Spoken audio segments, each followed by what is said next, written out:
Hi friends, Friday morning. இன்றைக்கி என்னோட டே 4 o'clock start ஆகிடுச்சு. நான் வழக்கம் போல் எழுந்திரிச்சோன்னு குளிச்சுட்டு வந்து நிலைவாசலில் வந்து கோலம் போட வந்துட்டேன். இன்றைக்கி ஃப்ரைடேங்கிறனால நான் மஞ்சள் குங்குமம் வச்சேன். ரொம்ப நல்லது வாசலில் மஞ்சள் குங்குமம் வைக்கிறது. அதுக்கப்புறம் நான் கோலம்லாம் போட்டுட்டு இன்றைக்கி ஃப்ரைடேங்கிறனால நான் வந்து தாமரை கோலம் தாங்க போட்டேன். ரொம்ப நல்லது தாமரை கோலம் போட்டால். கோலம் போட்டதுக்கப்புறம் ஃபஸ்ட் நான் வாசலில் விளக்கி ஏற்றிட்டு அகர்பத்திலாம் கட்டிட்டு சாமி கும்பிட்டு அதுக்கப்புறம் தான் நான் பூஜை ரூமுக்கு போனேன்.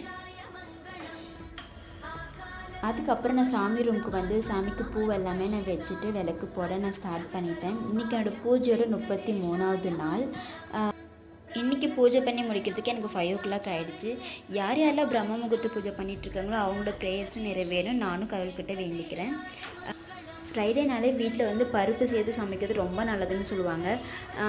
அந்த டைமில் வந்து பருப்பு குழம்பு பண்ண முடியாதவங்க வந்து சாதத்து கூட வந்து ஒரு 4-5 பருப்பு போட்டு நம்ம வேக வச்சுக்கலாம். ஓகே ஃப்ரெண்ட்ஸ், பாய்.